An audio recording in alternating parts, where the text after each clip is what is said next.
Assalamualaikum warahmatullahi wabarakatuh. Salam guru penggerak. Izinkan saya, Atik Nurani SPD PGP Angkatan 11, menampilkan aksi nyata modul 1.4 tentang diseminasi budaya positif di TK Islam Rahman. Perkenalkan, nama saya Atik Nurani SPD dengan didampingi fasilitator yaitu Ibu Haja Ucu Juleha dan pengajar praktik Ibu Alin Nur Rahmalina. Adapun rancangan tindakan untuk aksi nyata yaitu berdasarkan latar belakang, murid tidak suka peraturan karena selama ini jika mereka melakukan pelanggaran maka akan mendapat hukuman dan cenderung akan mempermalukan dirinya.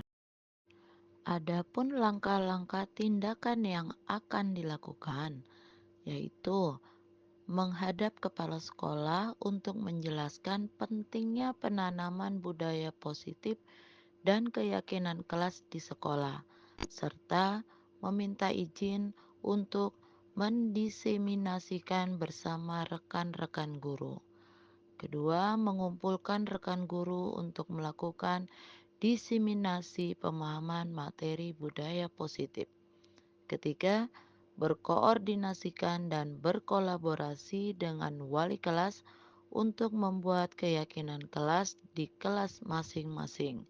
Yang keempat, memantau, merefleksi, dan mengevaluasikan keyakinan kelas yang telah dibuat. Adapun kegiatannya, saya lakukan di hari Rabu tanggal 14 Agustus 2024. Adapun pesertanya yaitu kepala sekolah dan rekan-rekan guru di TK Islam Rahman. Adapun kegiatannya, saya beri nama sosialisasi budaya positif di TK Islam Rahman. Selamat menyaksikan. Assalamualaikum warahmatullahi wabarakatuh. Waalaikumsalam warahmatullahi wabarakatuh. Ya, jam-jam segini jam rawan ya. Mudah-mudahan Miss mendapatkan berkah membantu saya. Hari ini saya akan menerangkan diseminasi budaya positif. Nah, sebelum kita mulai hadap-hadapan, Miss berhadap-hadapan. Hadap-hadapan, ayo. Kita senyum 30 detik ya. Kita senyum 30 detik. Siap? Bisnis siap? Ayo, kita mulai ya. Saya hitung sampai 30 ya. Siap? 1, 2, 3. 1, 2, 3, 4, 5, 6, 7, 8, 9, 10, 11, 12, 13, 14, 15, 16, 17, 18, 19, 20, 21, 22, 23, 24, 25, 26, 27, 28, 29, 30. Bagaimana? Bahagia? Ya. Oke. Gunanya senyum membuat hati kita jadi bahagia. Amin. Kalau bisa setiap pagi ya, bangun tidur minimal 3 detik. Betul. Oke, kita mau bikin kesepakatan forum dulu ya. Saya di sini ada mengikuti kegiatan dengan sungguh-sungguh, setuju? Setuju. Kemudian aktif dalam pembelajaran, setuju. Kemudian HP mode silent, setuju. Kemudian selalu bergembira. Kemudian menghargai siapapun, setuju. Menjadi pendengar yang baik, setuju. Nah, tujuan diseminasi adalah yaitu memahami konsep inti teori budaya positif serta mampu mengimplementasikan di kelas dan lingkungan sekolah. Kita akan membahas budaya positif untuk di kelas sama di lingkungan sekolah.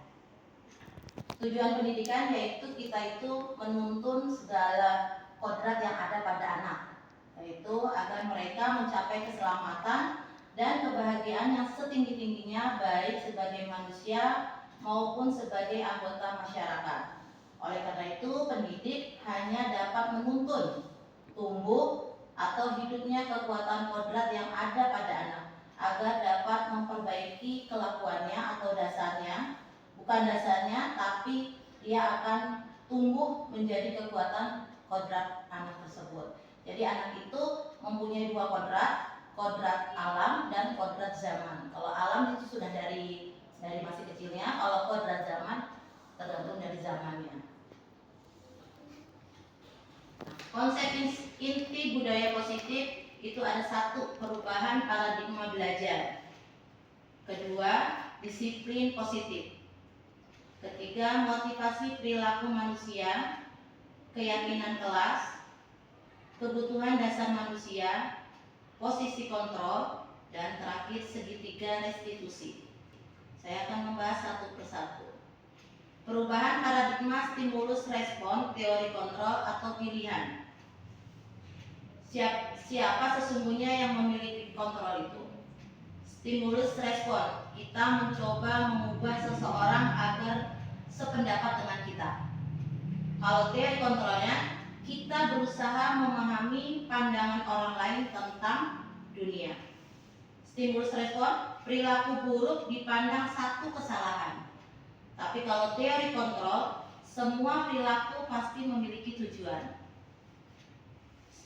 Stimulus respon, orang lain bisa mengontrol saya, tapi menurut teori kontrol, hanya Anda yang bisa mengontrol diri Anda sendiri. Stimulus responnya, saya bisa mengontrol orang lain, tapi menurut teori Anda tidak bisa mengontrol orang lain. Stimulus responnya, pemaksaan ada pada saat bujukan gagal. Jadi kita bujuk terus gagal, akhirnya kita mengadakan pemaksaan menurut respon. Tapi menurut teori, kolaborasi dan konsensus menciptakan pilihan-pilihan baru. Kemudian yang stimulusnya, model berpikir menang atau kalah. Tapi menurut teori kontrolnya, model berpikir menang-menang. Jadi tidak ada yang kalah. Nah, disiplin positif itu merupakan suatu cara penerapan disiplin yang mengajarkan anak bertanggung jawab dan menumbuhkan kesadaran diri berdasarkan nilai-nilai kebajikan. Nilai-nilai kebajikan yang bisa disepakati bersama lepas dari suku bangsa, agama, bahasa maupun latar belakang, itu nilai-nilai kebajikan. Saya di sini contoh nilai-nilai kebajikan yaitu seperti profil pelajar Pancasila, yaitu apa tadi? Beriman, bertakwa, berakhlak mulia, kemudian berkebinekaan global, gotong royong, mandiri, kreatif, dan bernalar kritis. Ada lagi contohnya yaitu toleransi, rasa hormat, menghargai, keingintahuan, percaya diri, kerjasama, empati, dan komitmen. Nah, kenapa dikatakan ada nilai-nilai kebajikan? Contohnya, kalau kita berkendara memakai helm, nilai kebajikan apa yang kita dapat? Menurut Miss, kita bawa motor harus pakai helm, bawa surat-surat keselamatan. Kita membuang sampah, kebersihan. Nah, itulah nilai-nilai kebajikan yang tidak umum. Tidak misalnya, oh ya agama ini yang boleh, agama ini tidak, tapi kita secara umum. Nah, sekarang kita motivasi perilaku manusia, yaitu biasanya perilaku manusia itu satu, biasanya menghindari ketidaknyamanan atau hukuman. Contohnya kalau Miss datang terlambat, apa yang Miss di hati? Ya, resah, takut. Nah, gitu. Itulah kalau kita bisa berubah karena kita di sini aku takut. Nah, aku takut kalau datang terlambat, atau mungkin di sini gajinya dipotong, ya bisa jadi seperti itu.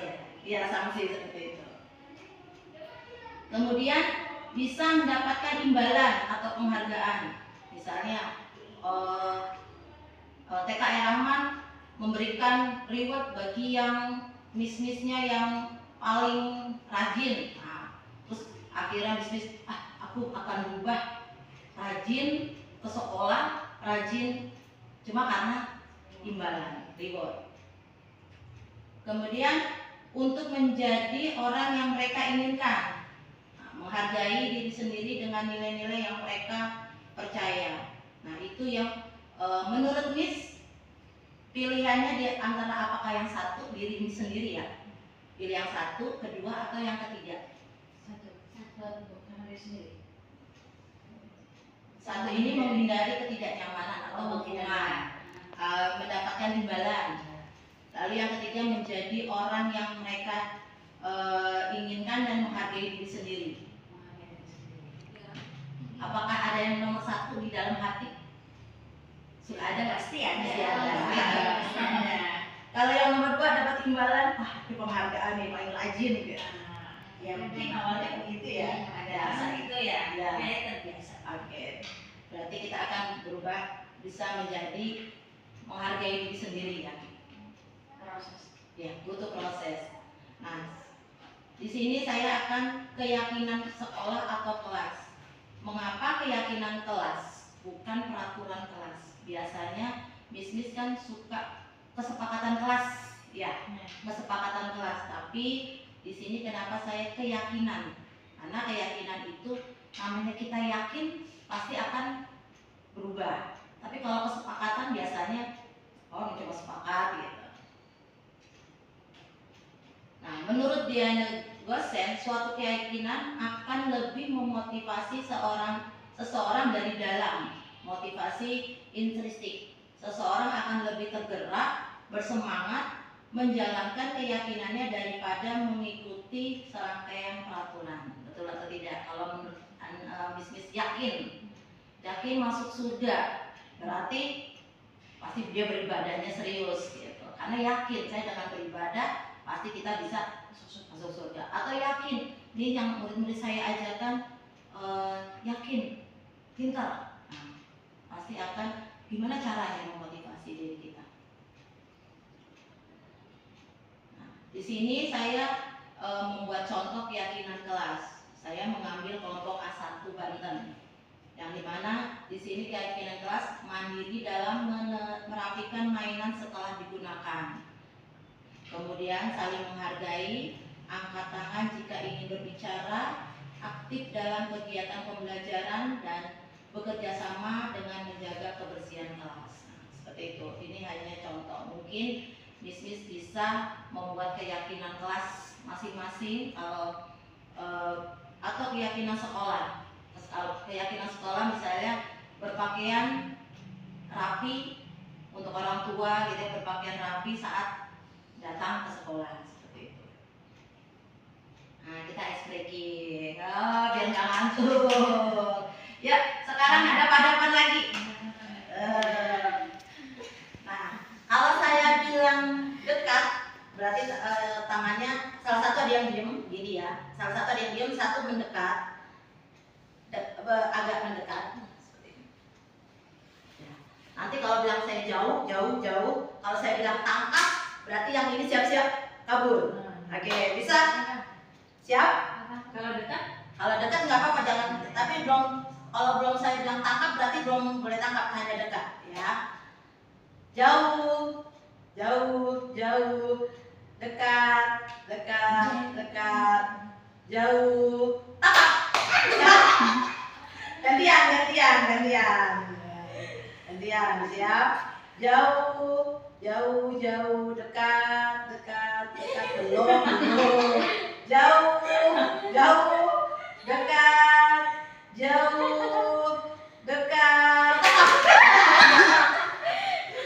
Oke, terima kasih Miss. Asal jam lawan ya. Nah, sekarang kita akan membahas kebutuhan dasar manusia. Manusia itu punya kebutuhan dasar, yaitu pertama bertahan hidup.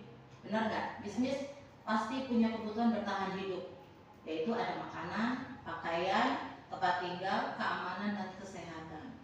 Kemudian kasih sayang dan rasa diterima. Bisnis butuh kasih sayang? Betul. Rasa diterima oleh semua orang? Betul. Kemudian kepuasaan. Kekuasaan itu seperti harga diri, keinginan untuk dianggap, memimpin, berpartisipasi, diakui dan didengar. Nah, sebagai contoh, kita ini dulu ya. Yang keempat, kebebasan. Kebebasan yaitu ingin menentukan pilihan, pengennya mandiri, mencoba hal yang baru. Terus kesenangan, bermain, humor, antusias dan tertawa. Kita ambil contoh satu murid ya. Yang saya perhatiin seperti di kelompok A2, Yusuf. Nah, menurut Bismis, si Yusuf itu dari 5 kebutuhan ini kira-kira dia butuh apa sih? Bertahan hidup, apa tadi, Miss? Kasih sayang. Kasih sayang mungkin, oke. Kekuasaan kan di dalam kelas kira-kira? Tidak merasa aku yang ini, aku yang paling menang, aku yang paling itu, tidak. Atau tadi kebebasan, dia bebas, nggak mau diatur. Misalnya disuruh baris, aku nggak mau, aku maunya ini. Seperti kayaknya kemarin pas lagi lomba dia nggak mau duduk, dia maunya bebas. Ya. Terus kesenangan, dia pengennya happy. Berarti dari Yusuf itu kita bisa melihat dari dia butuh 3 kebutuhan manusia tadi. Jadi dia sebenarnya itu butuh kasih sayang, butuh kebebasan dan kesenangan. Nah, itulah kebutuhan itu yang harus kita penuhi gitu.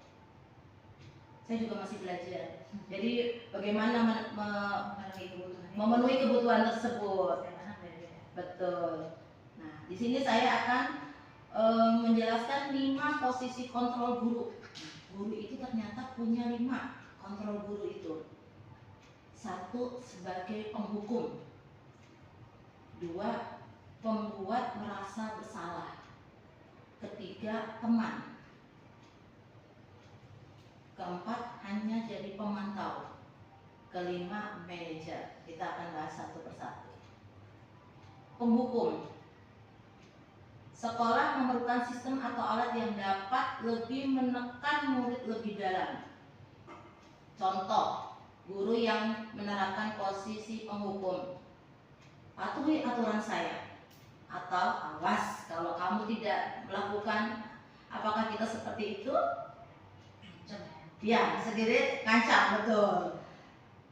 Mungkin ada ya. Mungkin ada, di hati kita mungkin pasti ada, tapi kita nanti akan bisa merubah, menilai diri kita itu, oh berarti saya masih di posisi sini dan saya akan mencoba di posisi yang lebih baik lagi. Ini penghukum.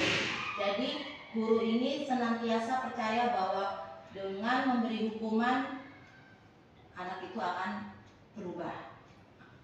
Lalu yang kedua, pembuat merasa bersalah.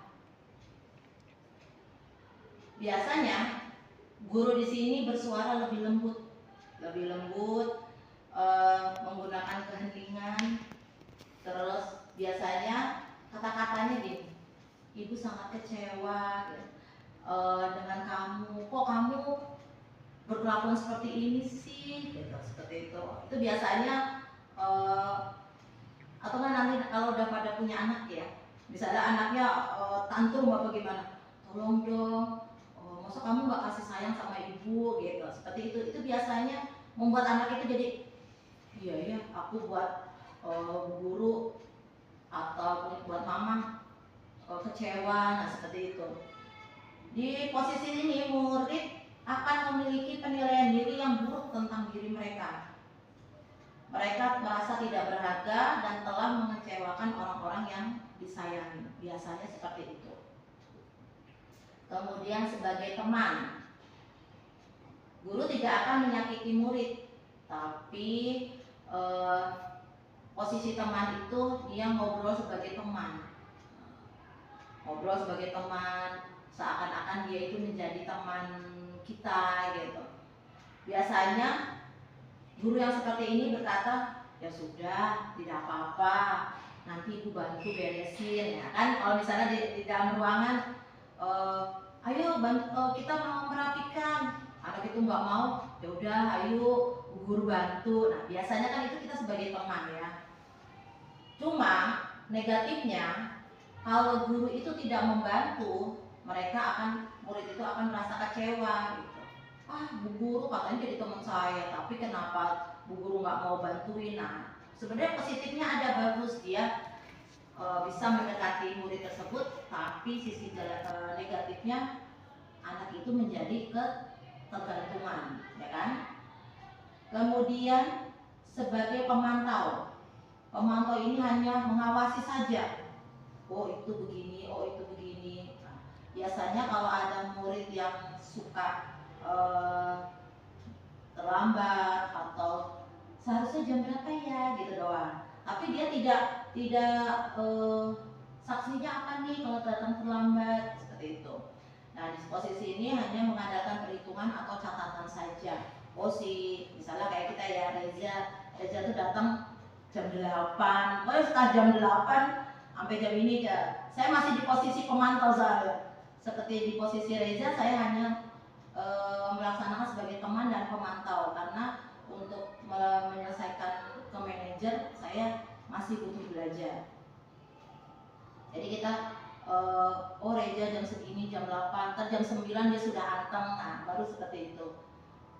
Kemudian yang terakhir manajer. Nah, manajer ini posisi di mana guru berbuat sesuatu bersama murid. Jadi misalnya ada murid yang terlambat hadir. Kalau Reza masih belum, saya untuk diajak bicara pagi-pagi masih belum bisa gitu. Kemungkinan kalau biasanya kalau kayak gini untuk anak SD, SMP, SMA yang sudah bisa diajak komunikasi komunikasi dua arah gitu.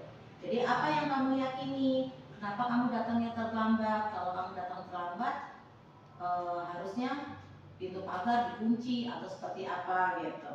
Nah ini guru mengajak murid untuk menganalisa kebutuhan dirinya sendiri gitu.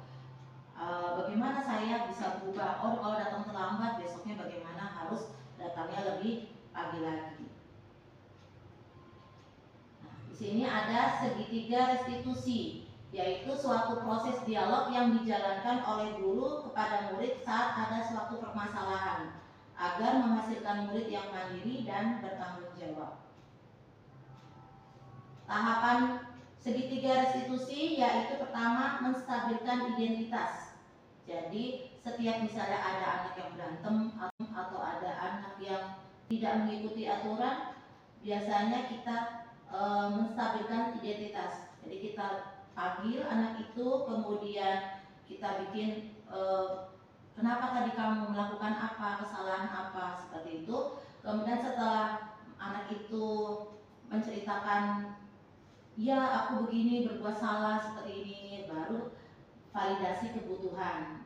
Validasi kebutuhan itu boleh kamu melakukan itu. Setiap orang pasti melakukan kesalahan, tapi di lain kali tidak boleh melakukan kesalahan kembali. Kemudian menanyakan keyakinan. Kalau kamu berbuat seperti ini, siapa yang rugi? Berarti kamu tidak menghargai teman, seperti itu. Itu biasanya kita mulai dari menstabilkan identitas, kemudian validasi kebutuhan, kemudian menanyakan kebutuhan itu.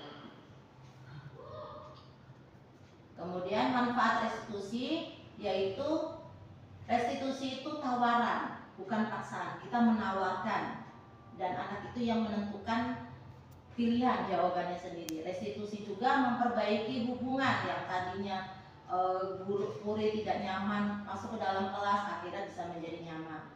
Restitusi itu menuntun melihat diri. Begitu juga restitusi cara paling baik. Restitusi fokus pada karakter, bukan tindakan. Restitusi menguatkan. Restitusi fokus pada solusi. Nah, gimana cara menyelesaikan masalah? Jadi biasanya kalau anak SD, SMP, SMA itu dia bisa diajak berpikir. Cuma kalau untuk kelompok anak usia dini ya kemungkinan kita masih menuntun untuk dia berubah, dan harus bagaimana itu tetap harus kita tuntun. Oke, terima kasih. Terima kasih Miss. Ya, Assalamualaikum warahmatullahi wabarakatuh. Waalaikumsalam warahmatullahi wabarakatuh. Kira-kira ada yang mau ditanyakan? Ada yang misalnya sedikit apa gitu? Posisi guru tadi Miss. Oh iya. Dari itu sebetulnya bertahap atau memang itu pilihan. Maksudnya posisi kita ada posisi gurunya memantau atau menghukum, atau memang ada prosesnya. Biasanya atau itu mengenal karakter guru. Posisi kontrol itu sebenarnya paling bagus itu manajer. Berarti ada tingkatannya. Ya, tingkatannya. Berarti Miss ini berada di posisi mana dulu gitu. Menurut Miss saya Berarti kalau posisi kayaknya ini masih posisi penghukum. Berarti kita harus merubah naikkan level kita ke Betul. posisi selanjutnya. Ya, yang paling penting adalah posisi manajer paling tinggi. Tapi kalau bisa dari penghukum jangan langsung membuat merasa bersalah. Kalau membuat merasa bersalah seperti kayak gini, ibu guru cek kecewa nih, kamu nangis mulu. Nah itu kan malah membuat anak itu semakin ya bu guru aku buat salah gitu. Kalau bisa ya misalnya dari penghukum, kalau bisa jadi teman, manajer atau pemantau atau manajer. Yang bagus itu ya gitu, teman, pemantau. Maksudnya dari semua posisi tadi yang baik adalah posisinya sebagai manajer berada di diskusi. Betul. Jadi ketika kita posisinya ada di posisi menghukum, sebenarnya kita merubah diri. Betul. Bisa posisi di manajer. Betul. Tapi bukan tahapan. Pilihan yang terbaik. Iya, betul. Ya, jadi kalau bisa merubah. Ya. Sedikit-sedikit emang saya juga pertama zaman sebelum saya ikut PPG, saya pun juga sistemnya sebagai penghukum. Ya, karena misalnya anak itu kalau kamu nggak bisa ini nanti Miss saya nggak boleh istirahat, seperti itu kan biasanya seperti itu. Tapi setelah PPG saya berubah menjadi teman. Kalau saya untuk membuat merasa salah belum pernah gitu, maksudnya atau bisa mungkin dihindari. Ya kalau bisa dihindari gitu. Nah, betul. Jadi kalau saya sekarang itu lagi posisi di teman. Jadi bagaimana menjadi teman, apalagi kalau anak usia dini ya, memang mereka seperti halnya butuh teman, butuh kasih sayang kan anak-anak tersebut. Jadi kita membuat nyaman. Tapi setelah nyaman, kita kalau bisa lebih agak naik langsung dia sudah nyaman kita tinggal gitu. Maksudnya buat agar dia menjadi mandiri, tidak tergantung. Betul, seperti saya kemarin saya lakukan ke Reza. Jadi awal ya saya bicara, terus habis itu setelah dia sudah nyaman, saya lihat dia kalau belum nyaman pasti nengok ke saya mulu gitu. Saya nengok setelah dia udah ketawa sama teman-temannya, saya alasan, Miss aku mau pipis dulu gitu, aku mau ngambil minum dulu, baru tahu pas saya tengok lagi dia sudah nyaman dengan teman-temannya. Seperti itu yang baru saya teman ini belum jadi posisi manajer gitu. Kalau posisi manajer mengajak anak itu berdiskusi gitu. Oh kamu datang terlambat. Tapi biasanya anak-anak yang pada pintar-pintar itu mereka jarang datang terlambat gitu. Ya mereka sudah tahu sekolah jam berapa, lebih kelas bagaimana. Itu biasanya mereka lebih biasanya kita yang masalah-masalah ini. Iya, boleh. Kalau untuk guru-guru yang masih baru nih atau yang masih muda atau bentar lagi di guru, pilihan yang terbaik itu yang apa posisinya? Apakah manajer atau teman terhadap murid gitu? Pilihan yang terbaik. Sebenarnya sih kita harus belajar menjadi manajer. Oh jadi Anak tertinggi dan paling bagus manajer. Tapi kalau kita saya baru teman nih, posisi teman tadi, aku baru menjadi teman, gak apa-apa. Tapi kalau bisa kita sedikit-sedikit ajak anak itu berkomunikasi gitu. Nanti kan bisa ketahuan nih, kita datang terus kamu kok tidak merapikan. Kalau tidak merapikan sebenarnya itu juga sebagai teman juga gitu. Kalau tidak merapikan nanti kelasnya jadi apa? Jadi ini, oh ya ayo kita kita rapiin. Pertama kita sebagai teman hanya ayo kita bantu gitu, tapi kita selalu enggak gitu. Kalau tidak merapikan nanti kelasnya jadi apa, jadi ini, oh iya ayo kita rapiin. Pertama kita sebagai teman hanya ayo kita bantu gitu, tapi kita selama-lama coba bis pengen lihat kamu bisa nggak merapikan sendiri. Nah itu kan lama-lama kita mengubah anak itu bisa jadi mandiri seperti itu. Kalau bisa jadi manajer, cuma ya kita dalam, saya juga masih proses gitu. Itu saja. Ada lagi? Sudah ya. Ya, terima kasih. Assalamualaikum warahmatullahi wabarakatuh. Waalaikumsalam warahmatullahi wabarakatuh. Terima kasih, semoga video saya bermanfaat. Salam guru penggerak. Waalaikumsalam warahmatullahi wabarakatuh.